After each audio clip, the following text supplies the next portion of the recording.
Merci de rester fidèle au programme d'ITV. C'est parti pour ce bulletin d'information. Le porte-parole et coordonnateur de la communication de la présidence de la République décrypte le projet du parti PASTEF et Herodia parle d'une volonté de peindre le Sénégal en noir sur la carte du monde.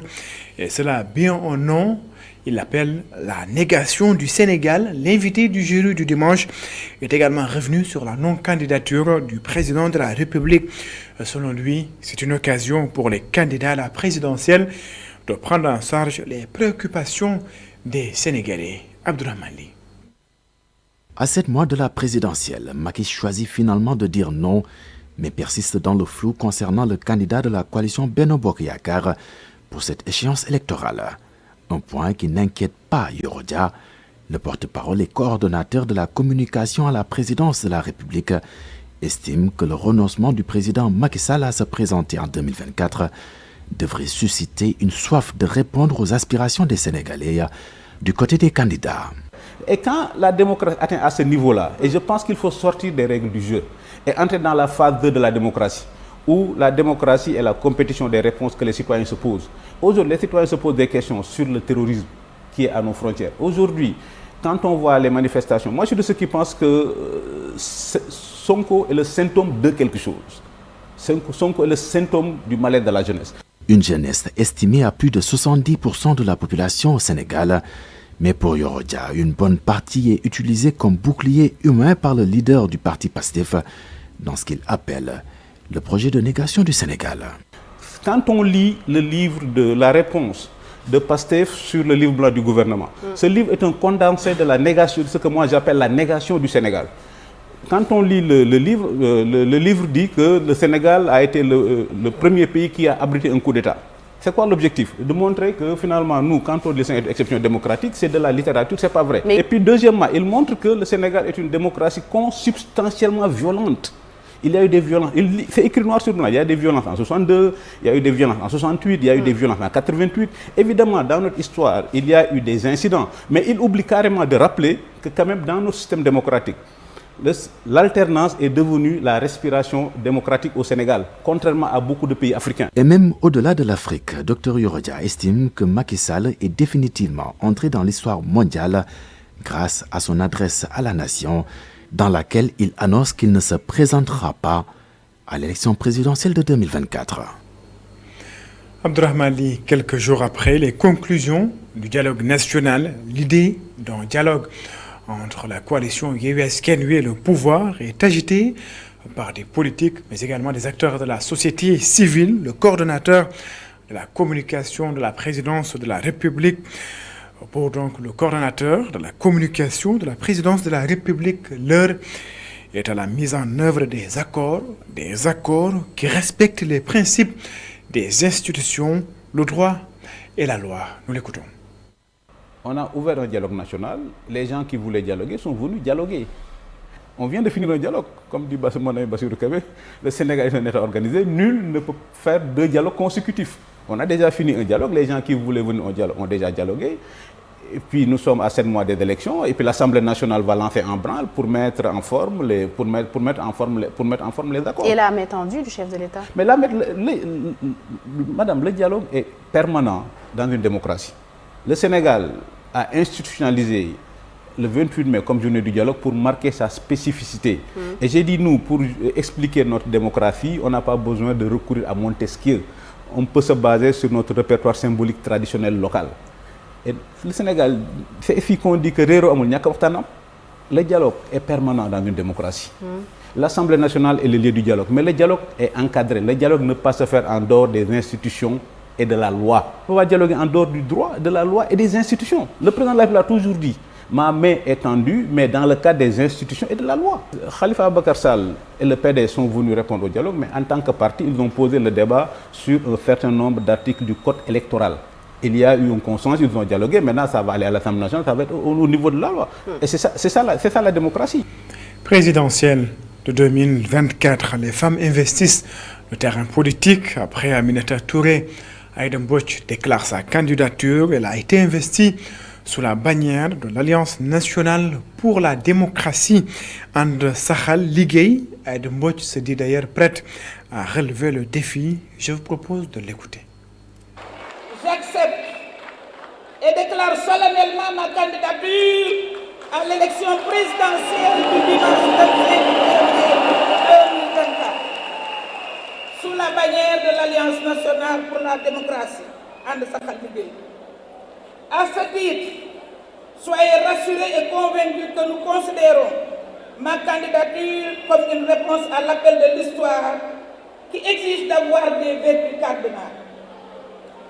Soyez rassurés aussi et convaincus que nous la considérons comme une consécration qui procure un leadership féminin transformationnel, une impulsion, voire un vecteur d'innovation au service du développement dans toutes ses dimensions et profondeurs.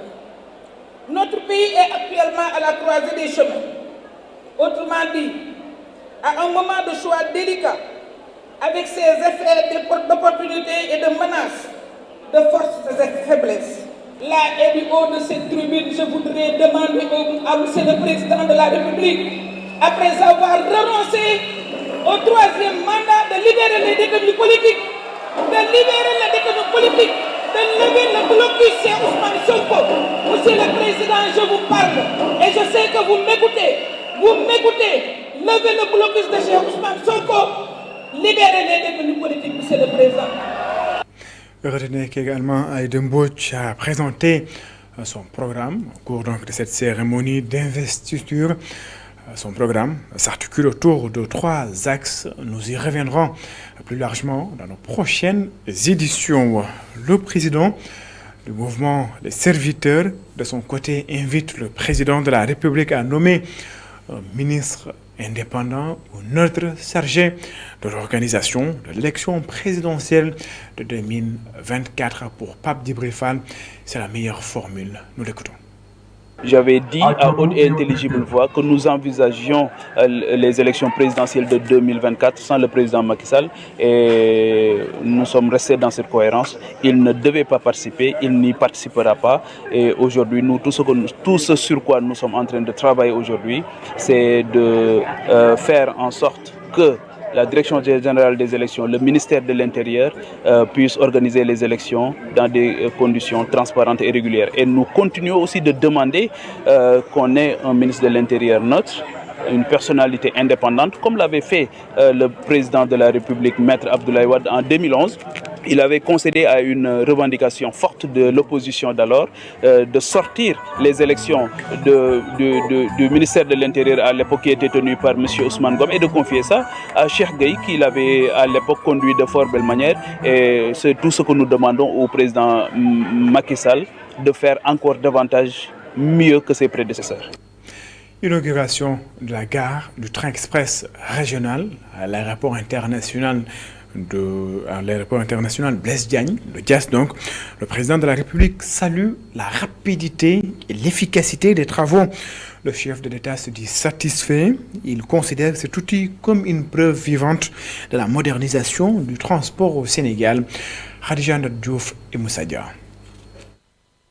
La réception de la gare ferroviaire du train express régional Adias est inaugurée ce samedi par le chef de l'État Macky Sall, ce qui consiste à la deuxième phase du TER conçu comme l'un des axes majeurs du plan Sénégal émergent. Cette infrastructure moderne, harmonieusement intégrée dans l'écosystème architectural de l'aéroport international, porte en effet le symbole du Sénégal en construction, le Sénégal des chantiers de l'émergence qui avance à grands pas sur la voie du progrès. De 15 trains à la première phase, la deuxième passe à 22 dans cette seconde phase du TER selon le chef de l'État. De 15 trains à la première phase, pouvant accueillir chacun jusqu'à 565 passagers. Nous passerons bientôt à 22 trains dans la seconde phase. Pour tenir, quand les travaux de la seconde phase seront achevés, Les voyageurs qui débarquent de Blaise Diagne ou s'y rendent auront ainsi le choix d'emprunter l'autoroute ou le train comme dans tous les pays modernes. Ainsi, les projets se poursuivront avec Dakar, AIBD, AIBD Thiès et AIBD Mbour. Projet yi ma amoon bokk na ci Dakar, AIBD, AIBD Thiès et Mbour faisaient partie de mes projets. Et je sais que le prochain gouvernement qui viendra ici verra à cette réussite.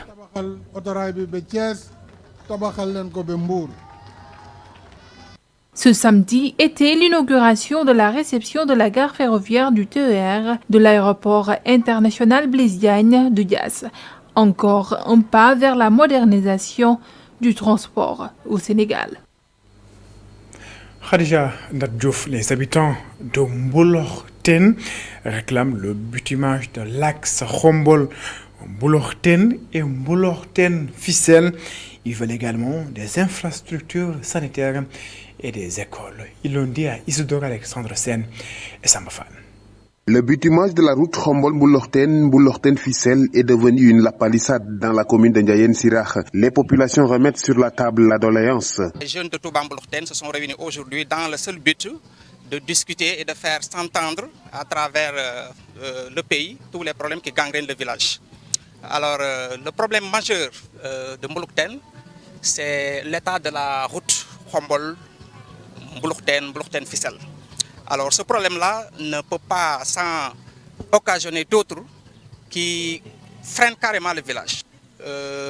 Il faut dire que en ce 20e siècle, ou 21e, ce serait vraiment maladroit, vu la position géographique stratégique de Mboulorten, qu'aujourd'hui l'état de la route soit ainsi.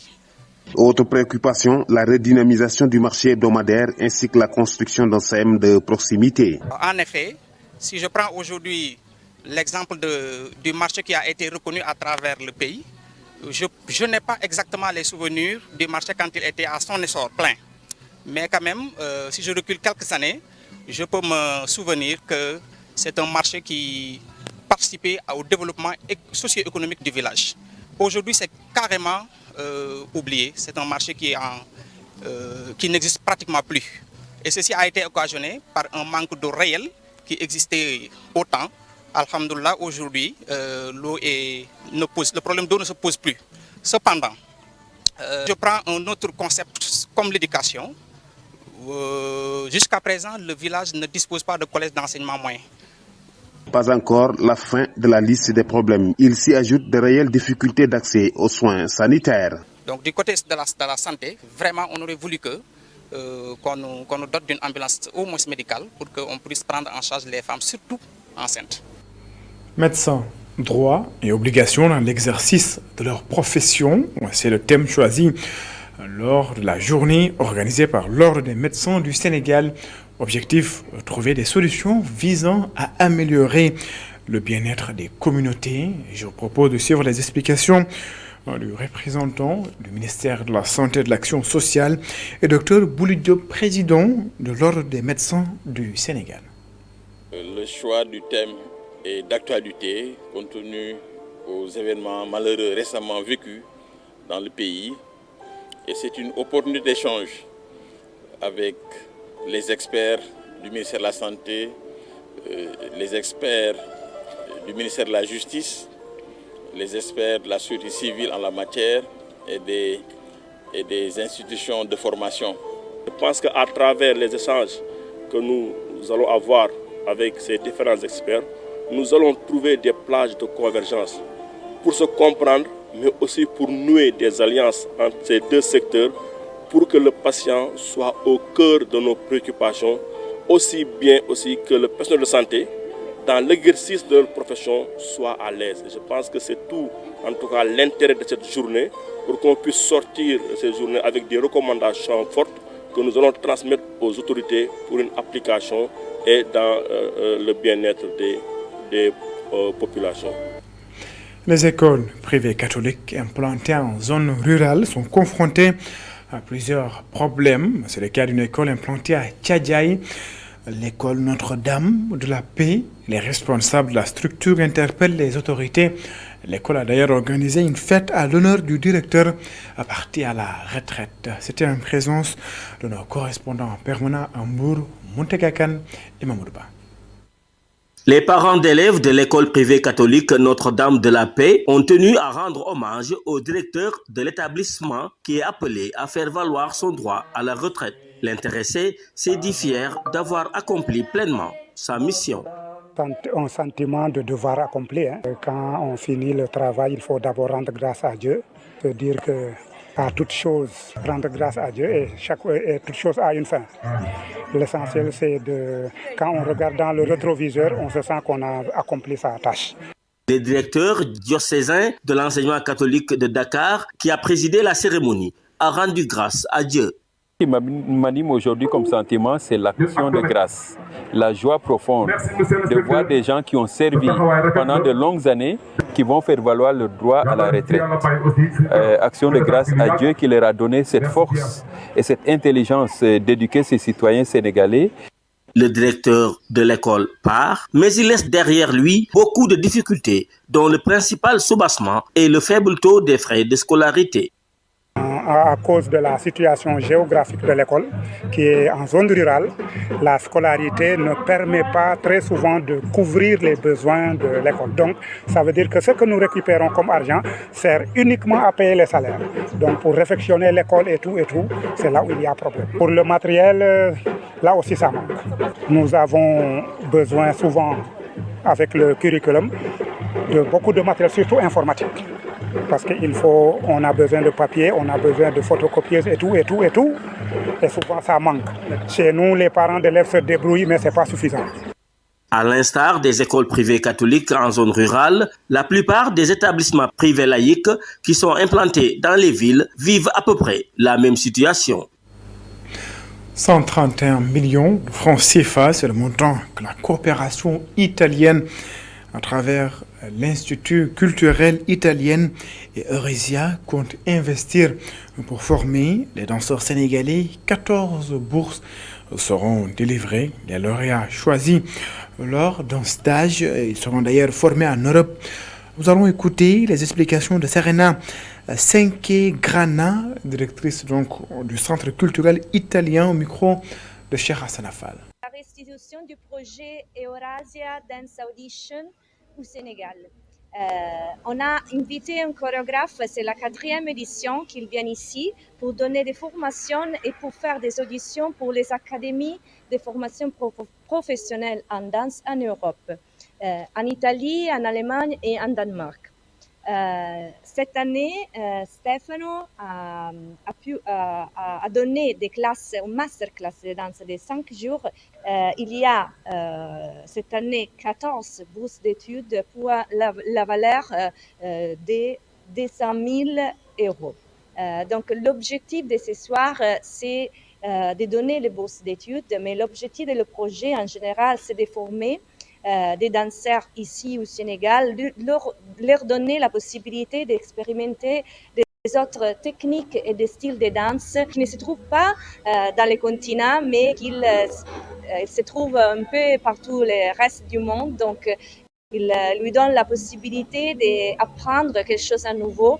Les bourses d'études, ce sont des bourses d'études qui vont durer pour 3 ans de formation dans les académies européennes. Ça veut dire que les danseurs peut avoir, après les 3 années de formation, un diplôme comme danseur professionnel reconnu à l'international. Ça veut dire pouvoir travailler avec des compagnies de l'Europe, de l'Amérique, de l'Australie, un peu en tout le monde. C'est la fin de ce bulletin d'information. Merci de l'avoir suivi. Excellente suite de programmes sur les antennes d'ITV. Au revoir.